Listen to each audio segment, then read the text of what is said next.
Good morning, everybody. Welcome to episode 272 of Hobby Hotline. Cousin Tony here, and I am happy to be joined by Brody the Kid. Brody, what's going on, brother?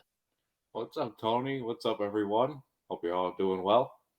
Awesome, awesome. So, listen, we might get some people jumping in with us later here. Rich Klein was backstage too, and I think Drew might jump in. So we'll see. But before we get to today's main topics, I wanted to ask you: this is like a magical time where like all four major sports are going.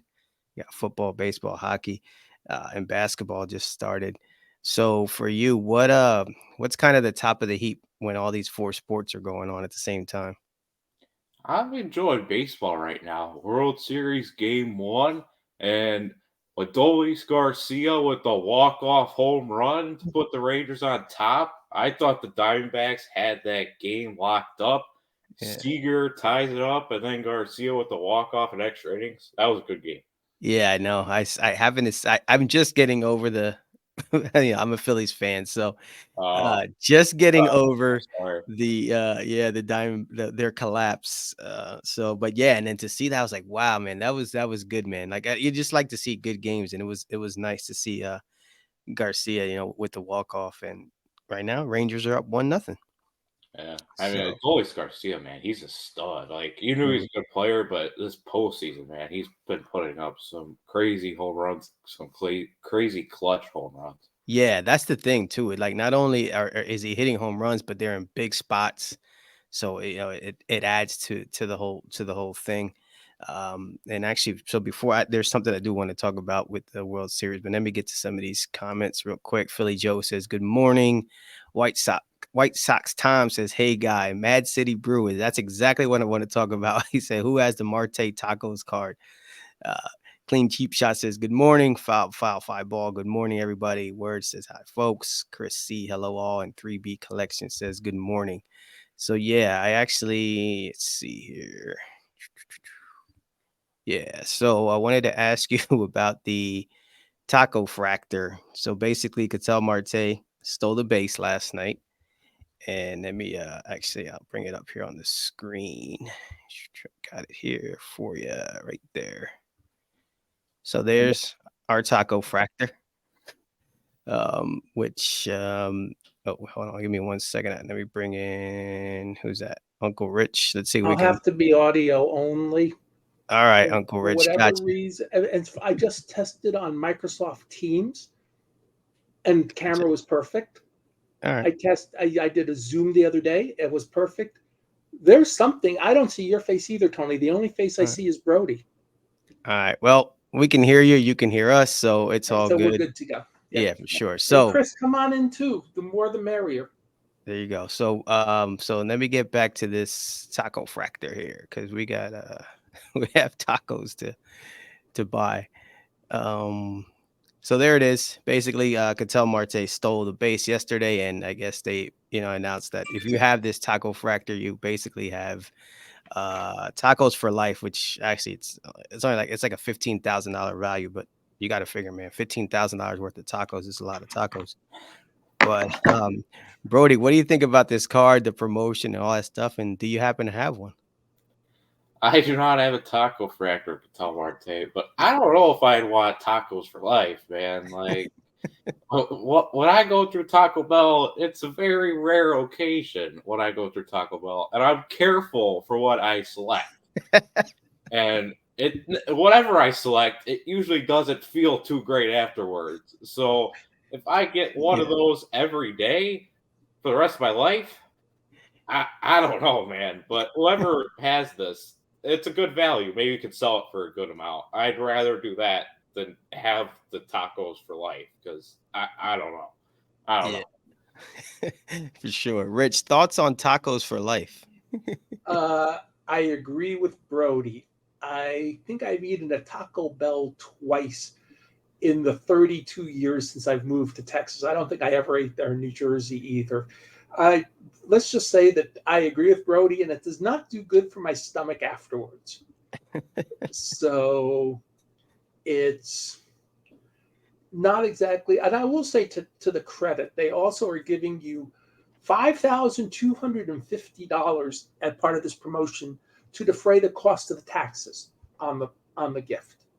Okay. So they have made sure to look out for that. That's what a lot of people do. A really smart charity nonprofit, when they have a raffle, say we cover your taxes, because you can win a car, and if you win the car and you have to pay the taxes, guess how long you're gonna keep the car, unless you have a lot of money. Right. That happened actually way back in the day when they had when the famed Honus Wagner, the PSA 8, first card graded by PSA, got like raffled off in a public. It was like a drawing, and it was like on a Saturday night on the Larry King show or something like that. And it was won by this woman, and she couldn't keep the card because she had to pay the taxes on it. Yeah. And Upper Deck a few years earlier than that had run a promotion. We'll give you like Don Drysdale's uniform. We'll give you all these uniforms. Same thing happened. The people who won the prizes, they had to sell them to pay for the taxes on the prizes they won. So give them credit for thinking that part through and paying the taxes. Yeah. Yeah. That's a good point. Yeah. Yeah. You often don't hear about that. So kudos to them for that. Let me get to some of these comments. So, 70s car show says brotherly shove forever. Yeah, man, that's the only thing working in Philly right now. So, tacos for breakfast. Yeah, dude. I mean, yeah, I'm not a. Yeah, I guess. Yeah, I'm not a. I can't even tell you the last time I was at a Taco Bell. I prefer the like authentic street tacos. So over that, but uh, Microsoft Teams is the Bobby Bonds of teleconferencing. Decent enough, but no one sticks with it. So there you go. Yeah, and definitely definitely a problem there with the Taco Bell stuff. Mookie said, cheer. Oh, Hobby News Daily says cheers and cheers, gents in chat. Mookie says closing the taco tax loophole is something we can all get behind. That's a lot of queso. Mookie, as always, with the fire in the chat, man.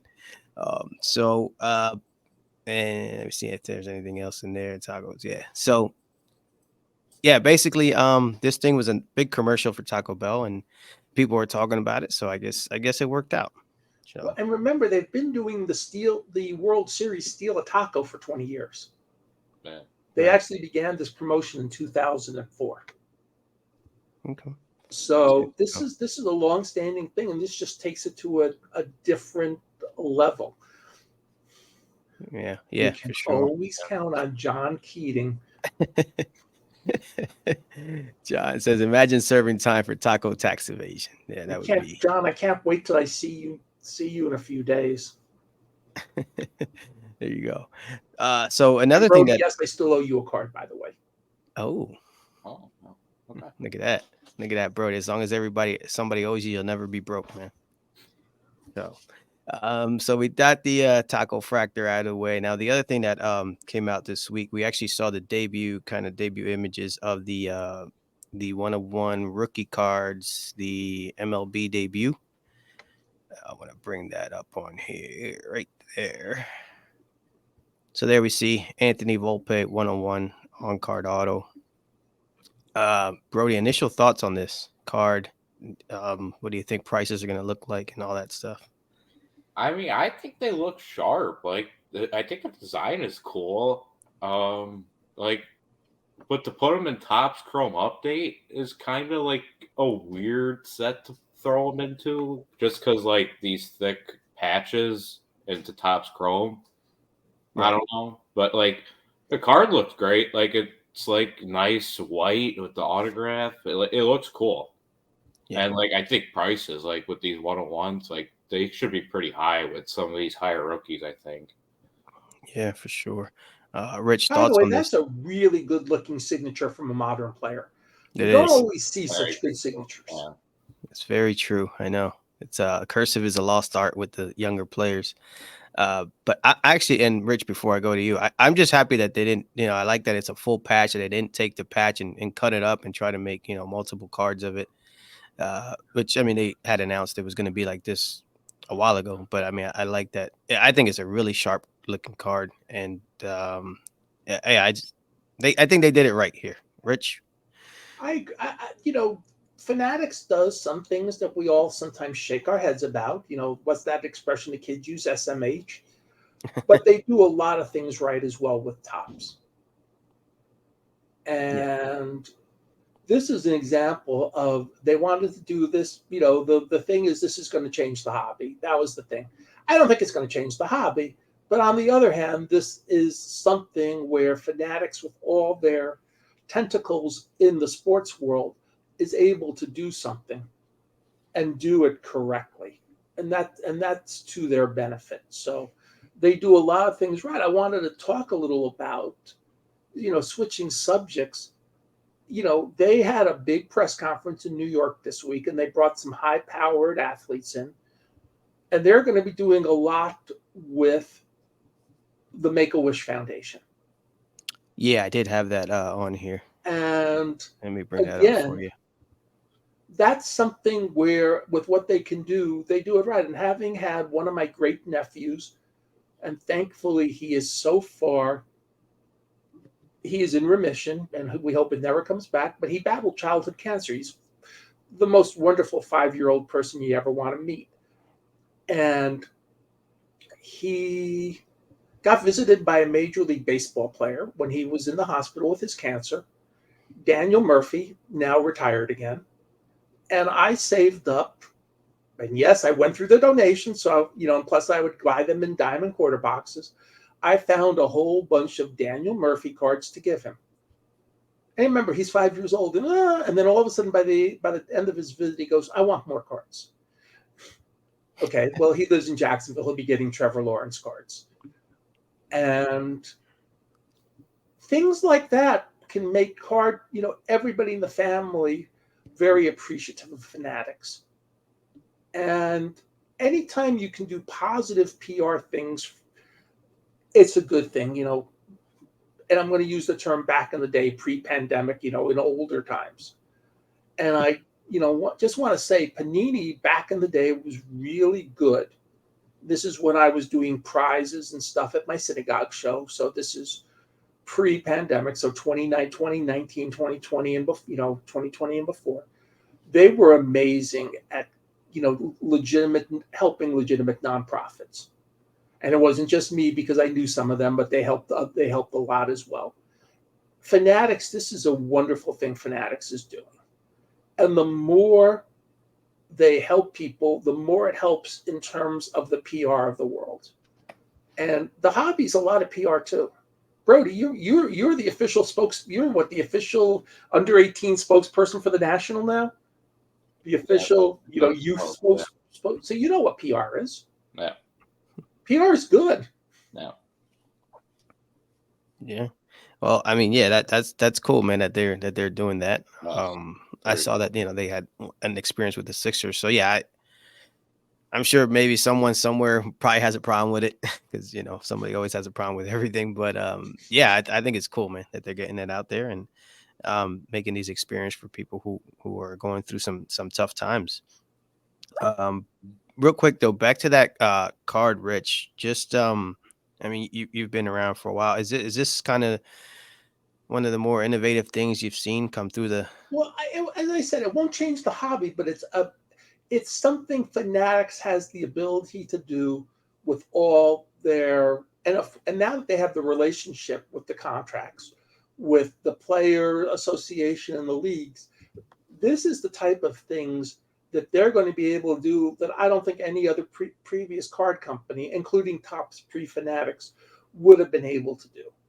And I think things you may see more. I'm going to use the word more things like this. This is fair. Obviously, you can only have a major league debut patch once, Right. but you may see other ways of honoring various events, not just Tops now, not but ways of saying, hey, this is every player in the World Series. I believe there's a World Series patch on every uniform. Am I right? I believe so. Well, could you imagine, next year or Tops one? I think they can still get it in. Can you imagine Tops One with every player with a World Series patch card? That would be cool. Yeah. I mean, things like that can, it makes, and the thing is, if you put them in the products like they did, Tops Chrome Update, Tops One, not we'll call it not the expensive products, but the products with the reasonable price points, it's affordable to every collector. And anything that's affordable as a shot to every collector is a good thing. Yeah, very true. That's actually what Chris said, this is the only time most of us will ever see one of those cards. That Yeah, I and when mean, somebody pulls it and shows it off on one of the social medias. yeah, I mean they're gonna be pretty pricey. Um and hey, it is what it is. Which hey, Rich, you mentioned tops now, and Brody, I'll ask you. Is that I hearken that to the when you're in the grocery store and when you're gonna check out and they have those impulse items there at the end before you leave, and is that kind of I see it like tops now like that sometimes, because events happen and right away you get the email the next day and it's like, hey, here's this card, buy it now. Just Brody, what are your thoughts on tops now, just as a whole brand and stuff like that? I like Tops now. It's like interesting because like sometimes like I'm a big Brenton Doyle collector, and he had a rookie card at Tops now before he had any other Tops rookie, which Okay. I thought was interesting. So like pretty cool. And there's like been some college basketball players that have had similar stuff like that. So I think it's kind of cool. It's interesting. I mean, I feel like it's not for everybody, but you could get numbered cards too when you order, just like the base card. So I like it. I think it's cool. Yeah. Okay. Rich. I have not looked to see, if there was if they've sent out the daily email yet, but I bet you there's an Adolis Garcia walk-off homer card being made, and I bet you there's going to be a lot of collectors in Dallas buying that card today. Right. Good point. Yeah, probably. Yeah, it's yeah, like I said, it's like, the fact that they can use these events and put out cards right away definitely plays on the emotions of recent, seeing it and getting excited. Like, yeah, I'm gonna buy this It, card. So it's also a chance a lot of times, as Brody says, to get cards of people who may not be in a card yet or may not be in a card in that uniform yet. yeah. When Ellie De La Cruz came to the majors, his I think there was cards of him by his first week in Tops now, Yeah. before he ever had a rookie card or any other. He had Tops. He had minor league heritage. He had pro debut, but I think that was his first major league card. So you can also get a lot of really cool cards early. I know last year, and I know that he's got different issues now, but I think there was 22,000 copies of some Wander Franco card sold last year when it was his Oh, rookie year and he had a Tops Now card, and it sold very well. So some of them sell really well. yeah. And Panini does Panini Instant, and I think Upper Deck does something too. So they all do it, and they all know to do it. And a lot of times they're done in house. So the whole process is a lot cheaper. Gotcha. Yeah. Good stuff. Drew says he goes, back to the 101, the MLB debut patch. He goes, brilliant move by Topps Fanatics. Design is but execution and delivery is awesome. I Oh, agree with that. Yeah. yeah. And Yeah, White Sox. I like the design. It was a nice, simple design, but I agree with Drew in terms of it's been executed brilliantly. Hmm. Yeah, I mean, I most of the reviews and just feedback has been pretty positive all around. So they've done a good job with that. White Sox Tom asks, Brody, I'll ask you first. What about the fake patches that aren't player worn in update series? Well, I mean, that what do you think about those patches, man, that aren't associated with anything? I don't know how I feel about those. I feel like we're like back to the Panini not associated things. Uh, it's tough for me. I feel like if you're buying a hobby box, you should at least get something that's at least player worn.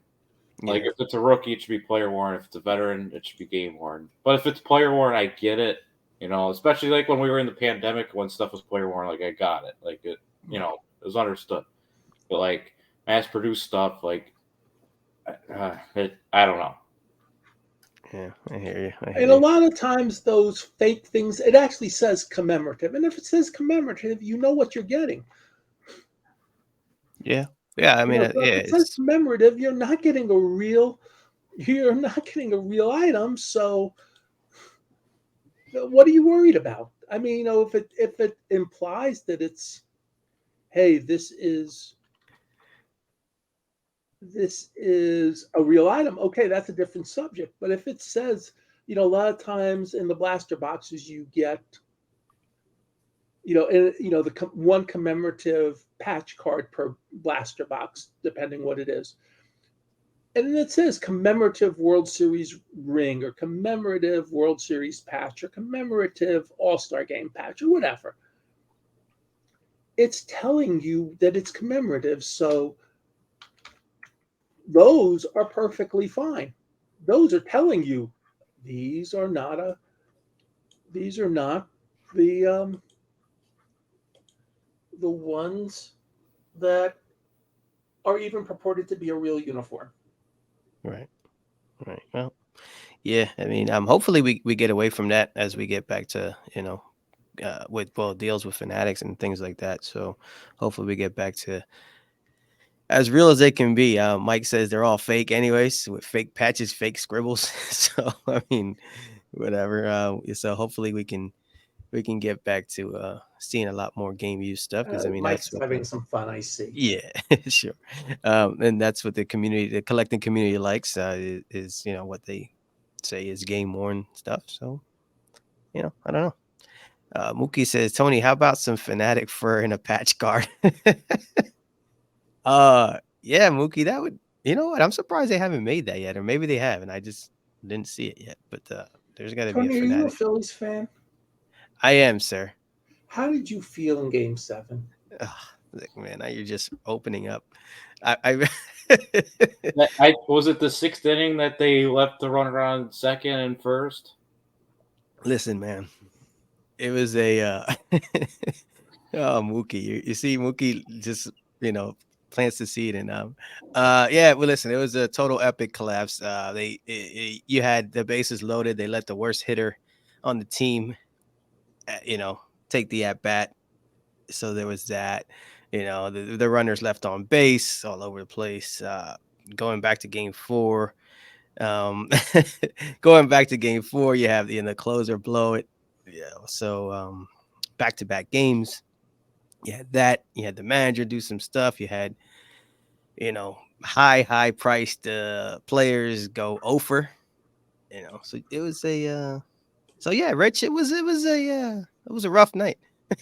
So, I went kicking and screaming, and my wife called me an idiot and said, "Why do you get so upset when those guys get to go home and live their life?" And I was like, "Yeah, and I got to get up and go to work tomorrow." So yeah, it wasn't good, Rich.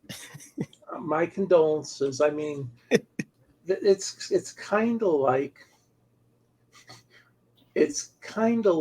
in 2010 when I knew I was going to the World Series if the Rangers won, and they're playing the Yankees, which is my hometown team I grew up with, and I'm still a Yankees fan.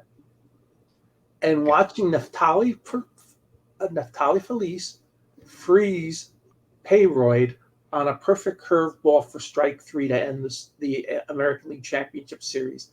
And part of me is saying, oh, I'm really pissed. And another part of me is saying, I'm going to go to the World Series. Yeah. And I'm still, all these years later, trying to sort that one out. Yeah, it's amazing. Right before we started, I asked Brody. I said I saw he had the Justin Fields jersey on. I said, "Hey, you a Bears fan or Justin Fields fan?" He said he likes the Bears and stuff. And uh, it's just this is why we collect. This is why we do. We spend hours watching these games. And I'm like, man, all this sleep I lost and all this time I wasted, but I do it again tomorrow. So Yeah, at least you guys didn't have to see Cody Parkey's kick and then be like, "Did it go in? Did it not go in?" And then it didn't go in, and it's just like, could yeah, we not had a better kicker and we would have won? Like, yeah, no, man, dude. Yeah, so hey, it is what it is. Let me get back to there's an Rich actually sent me this. There was another partnership. I mean, Fanatics is on a roll here. They did a basically a partnership with the Argentine Football Association. It says fans of Argentinian football around the world will now have online access to licensed sporting goods, clothing, and digital assets of the Argentine national team. So here we see the web expanding even further. Rich, what's going on here with this stuff? Well, soccer is the most popular sport in the world. And going for all the different licenses, and there are so many leagues, that's just another way for card companies. It'll be another battle for the card companies. Remember, Panini has a 60-year experience in doing soccer cards, soccer items, soccer stickers. Mm-hmm. They've been doing them forever. Actually, Topps is also way back in the day. They called themselves A and BC in England, but Topps has actually been doing soccer cards for 60 years too. So this is another battle that has never ended, except now it's a little more, let's say, less friendly. But hey, every card company is going to look to get every league they can, and as long as you do the negotiations, legally and upfront, that's no issue. That hey, if they come up with a better deal, they'll get the license. So good for Fanatics. And if Panini wanted them and their offer wasn't as good, then that's what it is. Gotcha. But I don't remember Panini having the Argentinian league. So good for Fanatics coming up with another league to get cards from. Fair enough. Let me bring in somebody from the bullpen here. Drew, what's going on? What's going on, fellas? The alarm goes off right as we come in. What's up? All is well, sir. All is well. So, Good deal. I don't know if you heard anything with the Argentinian football stuff. Well, soccer, as we call it over here. You have anything on thoughts on that? Oh no, absolutely. Anyone that knows me knows I love soccer. I've been on the soccer collecting bandwagon for a long time now. And I expected this. I expected these leagues. I expect a lot of those leagues. You saw Panini with the Euro League. You're seeing the Australian League now. A lot of these leagues that other players have been going to. I guarantee you that Saudi League, that basketball that's pulling a ton of people over, is going to end up getting a license eventually as well, just by the name recognition. I think as the hobby expands, you're not going to see 50 releases for this stuff, but you're going to get your releases like Nippon Baseball League did with Topps back in the day that for some reason they didn't keep up with that well. But I love it. I think it's great. I think it's the more types of cards you can have, the better. I mean, some of these guys from these leagues are going to go on to do big things, and to be able to have that first card, have those cards out there, I think it's awesome. Okay. Yeah. You said the more the merrier, right? Yeah, absolutely. Yeah. You mentioned the other leagues too. Oh, go ahead, Rich. No, that's fine. Drew's dead on. Gotcha. No, I did want to. I heard you guys talking real quick about the Topps update stuff and the player patches and all of that stuff. Yeah. The comment that I made on the execution and everything, I thought that the first patches were awesome. The only thing that I didn't like is that they're in update Chrome and not in update. I thought that they should have changed that probably. But one thing I don't like, and you had kind of mentioned that as Fanatics has that relationship with players, we're going to get less game worn stuff or less non-player worn stuff and a lot more game used stuff and things like that. But there's a flip side to that. And you're seeing it already with Fanatics announcing there's literally MLB authenticate. I don't want to go too deep on this as I did on my show last week, but there's literally a new line out that is MLB authenticated with the hologram on them from the first jersey that was produced off the line for mass consumption, not for the player to wear, not have anything to do with anything outside of the first jersey produced for merchandise. And so I think you're actually going to see a lot more in the relic side of things like that from Fanatics, which I don't understand why they did it to begin with, but I think you're going to see that type of stuff as well. The update stuff, those game use patches that they can put in, awesome. And I hope the relationship with players allows them to do a lot more with that. But keep in mind, they're also a massive jersey manufacturing company. And you're already seeing MLB authenticated stuff that literally tells you where it would normally send you and tell you what game it's from. Now you have it telling you this is a jersey that was the first off the line for production. So there, it's a double-edged sword there with Fanatics.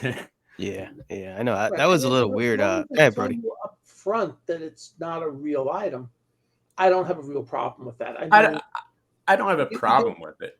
I just, there's a difference between, and I'm going to use the term because, and I can talk about something about where I work at ComC. This week we made an announcement that if a card is slabbed, authentic, altered, we will now accept it. Because at that point there is no attempt to deceive a customer. right. The card is slabbed, authentic, altered. You know you're getting a played with card. Where we're still going to draw the line, and rightly so. If somebody sends in a card that was altered and then it comes back, no, then that's a different subject. Yeah. No, I agree. I wasn't saying that there. I As wasn't it's necessarily saying that there was announced a in problem some with it. way, I don't have a problem with that, and that's why as long as it's announced, hey, this is first off the line. This is a first day Production. issue card. Yeah. Or premiere date that Mike Kramer used for Pacific. Or some term like that. It's fine. No, I agree. I wasn't saying there was a problem with it. I just heard the comment of getting away from non game used, player worn stuff, and I think you might see a lot more of that, just everyday, just run of the mill type of stuff because of what the company is. But just a comment that I heard that I wanted to touch on real quick. No, I'm with you, Drew. There's always a possibility of a downside to everything. Right. And I think that's what you're saying. Yeah. There you go. Brody, you had some thoughts on the jersey stuff? If I could tell you that there's anything I knew about soccer, I would be lying. That's fair. I know about 5 players, and to be honest with you, I don't know if I could name them right now. That's fair. So, I'm with you. What they two said, just go with them. Go back 5 minutes and just what they I said. will say though, it ties in great with your first topic of the day, or one of your first topics of the day with Tops Now, because soccer and Tops Now, that was while a lot of people were chasing Prism and stuff like that, that was a money-making opportunity and a half when they first came out with it. That and Panini Instant, both of them there were so low print runs on massive players like Jude Bellingham, Erling Haaland, people like that. But the Tops Now, when it comes to soccer, is huge. And same with Panini Instant. And so if they do that with this new, with these new leagues, I think you're going to see those become quite popular because the print runs might not be massive, but they're going to a lot of dedicated collectors, as you guys kind of mentioned earlier, Brody. I know you'd said it. I collect a lot of people that no one in their right mind wants to collect. Tops Now, Panini Instant provide me, with some cards that otherwise I wouldn't be able to have. And so, they kind of tie in together in a way. But I think if they use Tops Now with that new football league, then I think that is one thing that they benefit greatly from.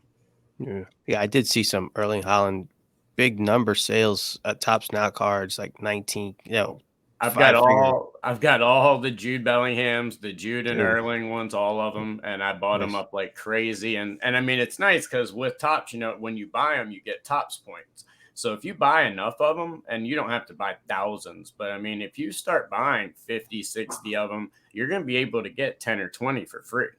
I mean, you can use your Tops points on them and you get Tops points on everything. So there were tons of releases where I ended up buying 20 or 30 for nothing for shipping.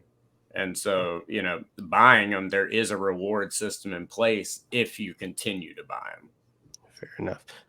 Drew, I'll throw this to you first. Mookie, in regards to the first off the line jersey, he goes, "Is a first off the line jersey worth more or more?" He goes, "Is that a thing? Is a first off the line jersey worth more or more collectible, or is Fanatics trying to create a sub market?" Well, they're absolutely creating a new type of relic. I mean, this is a just like they did with the game used update patches. They are creating a new type of relic. These are, I mean, they're going to the length of putting the MLB authentication sticker on it. They don't do that on a lot of stuff. I mean, that's normally reserved for higher end products and a lot of specific game used stuff, triple threads, Hmm. flagship stuff of theirs, or not flagship line, but flagship products of theirs that always have that sticker. So to go to the length of MLB authenticating it, oh, they're absolutely creating a new sub market, if you want to call it, or a new type of relic that's out there. Because it's like I said, if you scan or type in the code, we did it on the show live. If you type in the code for any other card, it tells you the game, it tells you all this stuff about it. If you type this in, it says this is the first jersey. This is a piece of the first jersey for mass production off the production line. And so it's very interesting that they're going to the lengths of MLB authenticating that. So yes, I do personally think that they're creating a new type of relic, which they did with the update patches as well. And I like that. It's not necessarily a bad thing. I'm not a fan of this production stuff. I'm trying to be very nice here on these. Yeah. But the update patches I love. And so they are, at least they're being innovative, at least they're being creative. I just think there's some swings and misses, and I really don't know how 5 people approve this. But anyway, I do think they are creating a sub market in a way. Okay, fair enough. Abel says, "Reason why I'm a big fan of the Tops Now NHL stickers. Print runs are very Yes. minimal when compared to produced cards for hockey." Big time. Yep. So there you go. Totally agree, Abel. With Tops Now, you really do have the opportunity to grab some really low numbered cards. And honestly, guys, in the next 5 years, that might not matter as much. But when all of this stuff gets to the vintage era, when this stuff gets to that time frame where, pop reports really start to matter on certain things and certain players, these are going to be cards that are going to have some insanely low print runs compared to what's produced today. Okay. Mike says he's going to stick to Elvis hair cards. I agree. Hey, give me some. I'm right there with you, Mike. We got that going. Right there with you, bud. Chris says, one thing go that ahead. Drew mentioned, and this was back in the 80s, I was always a big fan, and anytime I saw them cheaply, I always bought the Topps Tiffany cards. There you go. Because the print runs were known, and they were so much smaller. 87 Topps print run, Tiffany print run is huge at 30,000 copies. Yeah, I think they're still making 87 Topps in the factory. they are. I think there's a dedicated factory that's been doing that for 40 some years, Rich. Right. There you go. So, in some of the years, 84 to 86 is even much less of a print run than the 30,000. That was the highlight. That was the high watermark of the Tiffany print runs. With a guaranteed print run of, let's call it 10,000 in 84, which I believe was the number. Yeah. Would you rather have a Mattingly rookie where they only made 10,000?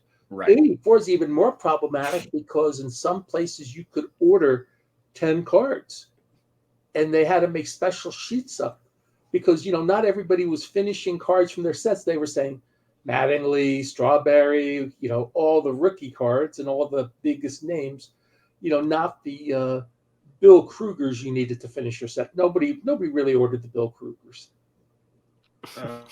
There you go. Chris says he'd like to meet the person who came up with the idea of authenticating non-game used jerseys. So there you go. I agree, Chris. Mike says, "Cut up a I hat." agree, but well, I like I said, I'm gonna be nice today because I went in really hard 2 weeks ago, so I'm gonna be very nice today. But I agree, Chris. There you go, that's fair. Mike says, "Cut up a hat, put it in the card. Hat patch from the first Fanatic hat with triple threads." Oh, Orlando Hey, is here. He says, "Hello, everyone." Orlando says, "Tiffany sets are the only ones worth collecting during that era." see that's and Rich, that is an excellent example of I didn't even really think about that, but you're dead on, I think, and that's exactly what I was, trying to point to. Now where now Tops now granted isn't a the exact same set produced a little less like Tiffany is. I still think I think what we're valuing now and what we value for modern cards right now is going to be drastically different when these modern cards head into vintage territory, just like we're seeing with 90s products right now. 90s basketball, 90s football inserts, star rubies, weird, odd stuff like that, Pacific inserts, things like that. Stuff that was not valued even 15 years ago is starting to be very valuable now. And so that's where things like now products like that I think have a lot of future value, even though we might not value them right now. Well, Mhm. one thing to remember with that is back in the day, in the 80s, Yeah. when players were signing at shows, oh, you never wanted to get Mickey Mantle to sign, one of his older cards because Yeah. the card was worth so much more than the signature. Well, now, being if you were counterintuitive, and like one of my friends would get off quality cards signed, let's say a 53 Bowman color Mantle signed. Right. Now, all of a sudden, those cards, when they're authenticated, are worth a ton more than your average 8x10, photo, even if it's authenticated. So, Yeah. yeah. Abel, stop giving them ideas. They watch this show. Stop giving them ideas, Abel. Stop. There you go. We don't need more parallels. Stop giving them ideas. No. Uh, I think, and I don't know, you guys would have to let me know. I'd be curious to what you guys think, but I kind of think they don't use the Tiffany name anymore, probably because we have Chrome now. And that's kind of what Tiffany was an upscale version in a way, or a nicer stocked version of the base set. And I think now we already have Chrome, but I am kind of shocked that they haven't brought back the Tiffany. And I've been wondering if they were ever going to do a release like that. But don't give them ideas. Don't throw those comments out there. Well, remember, the Tiffany sets were produced in Ireland. Yes, they were. They were not produced at the American, the Duryea, or the Right. Brooklyn plants. And so I wonder if they're, and I wonder and I'm going to say what the implications are if you make an American product at the Ireland plant nowadays, Yeah. even if they even still have it. Yeah. Yeah. Yep. So there you go. All right. Well, listen, it's we got all kinds of stuff coming down the pike. I'm just glad Drew is being nice today. So that's cool. Hey, I'm always nice. It was very respectful. It's just I felt I went a little harsh. It's all good. I had a conversation with Mr. Rubin afterwards, though, so everything's good. But It's all good. It's we, all Oh, Mr. Rubin reached out to you? yeah. There you go. So well, Well, apparently, you I must have guess touched the nerve.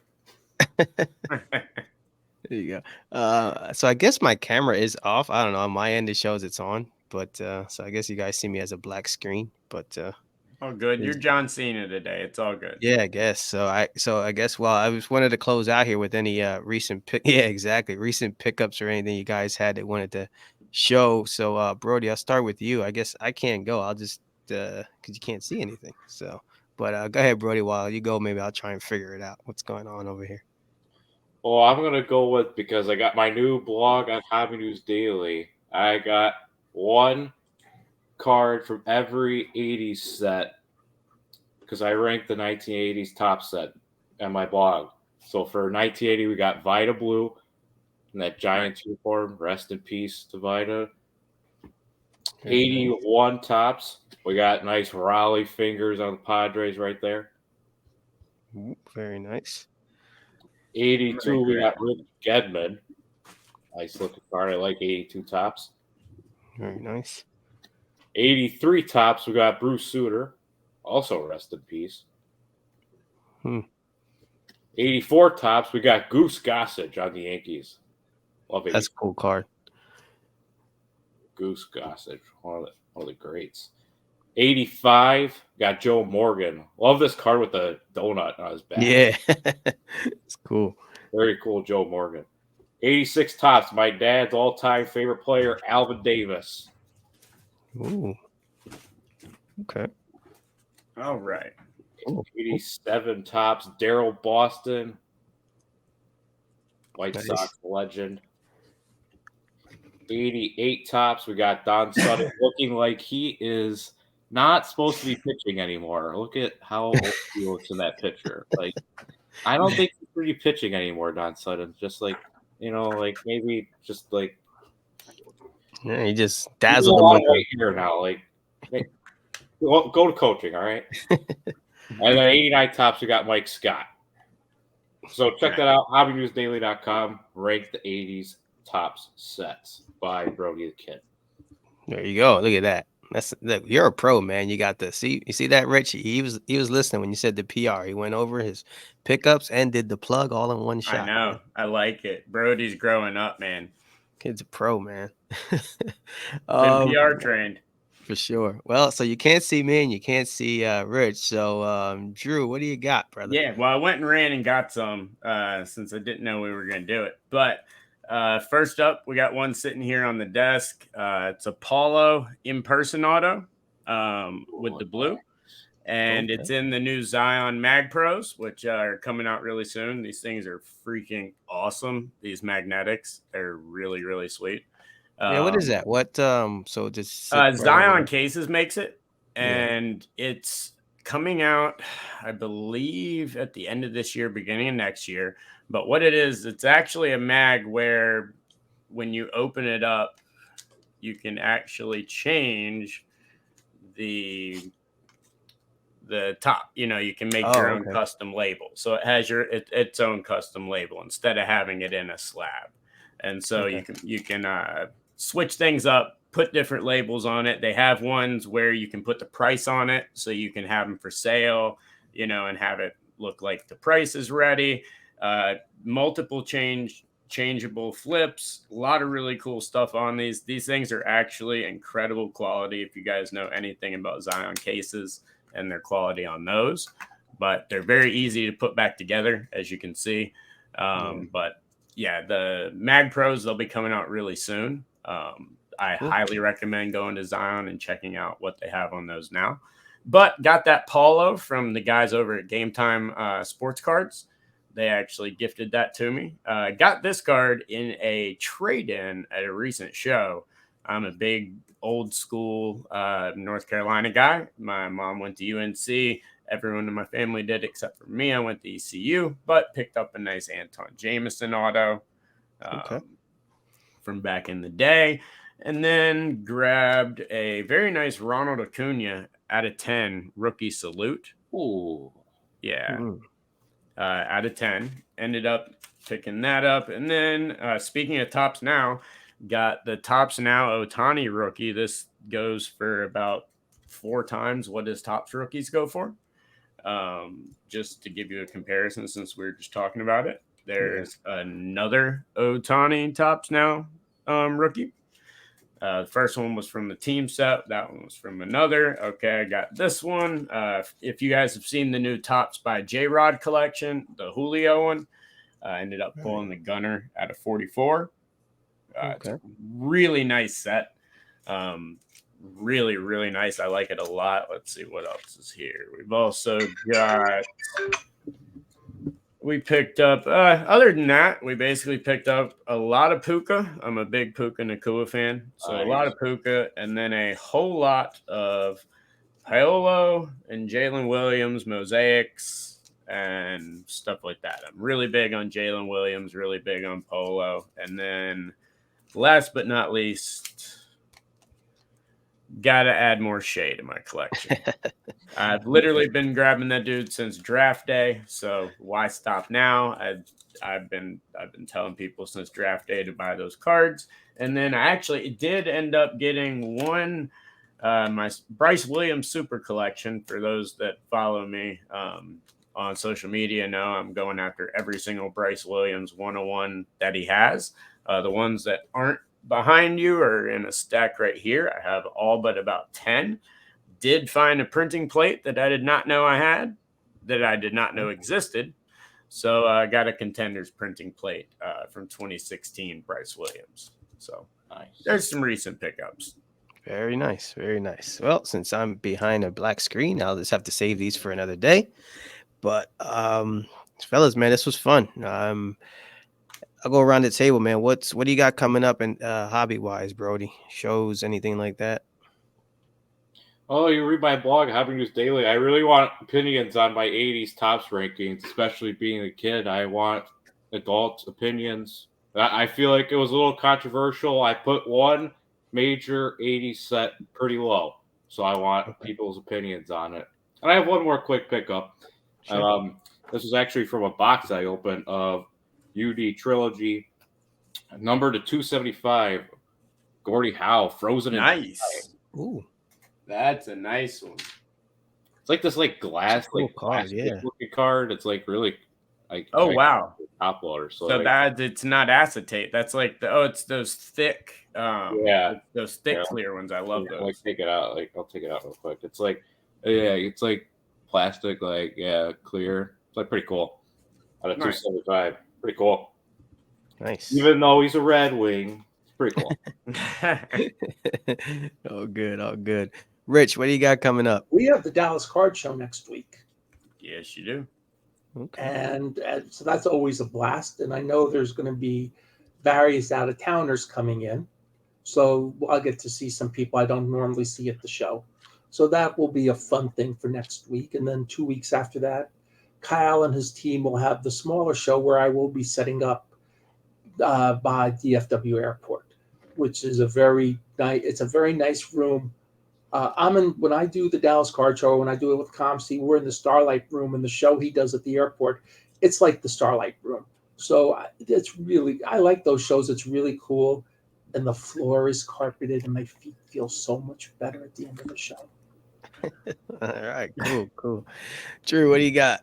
Oh man, next couple weeks are busy. As always, got let me get that potograph coming out every week. Got a show coming out actually later today, but I'll actually be in Texas, but not at the Dallas Card Show. I'll be at the Houston Collecticon next weekend, and then the weekend after that, I'll be down at the Palm Beach Card Show, going back to where I actually grew up to go to the first card show I've ever been to, where I spent most of my life. It's weird, but so I'll be at both of those shows, working the Gem Mint PSA booth if anyone's dropping off submissions. And then other than that, got, like I said, show out every week. And then Hobby News Daily article be up this week. Make sure to check that out. Actually got 2 of them that I'll have out this month. And then other than that, just traveling like crazy. Sounds good. I'll be I'm just tagging along. November 11th, Secaucus, New Jersey. There's a show. I'll be hanging out with Cousin Oz. He's going to be setting up. So sports card therapist and those other guys will be there. So I don't carry much inventory to sell, but I'll be there, and maybe I'll buy some stuff while I'm there. So awesome, collector's dream. Hey, make sure to stop by and say what's up. I'll be at the Gem Mint PSA booth. Definitely, I don't know. That looks like it's going to be a good show. I'm excited to see it. I grew up in Wellington, so can't wait to go back to West Palm and check it out. It's supposed to be a big one. I think 400 plus tables. I know it's been growing, so it's going to be interesting. Yeah, sounds like a good time, man. Oh yeah. But listen, so hey, thanks everybody in the chat as always, man. That was fun. You guys are always good in there. Brody, thank you very much, sir. Rich, Drew, thanks for jumping in there. And always. Absolutely. So with that said, thank you very much. Check everybody episode 273 next week. Same time, same bat channel, all that good stuff. So. No, that's right. It will be the Tuesday night show will be a week from Tuesday. Yes, make sure Yeah. you wear your best costume on Tuesday night. There you go. So with that said, thanks everybody. Have a good one. Yes, have a good one. Peace See ya. out. Yee.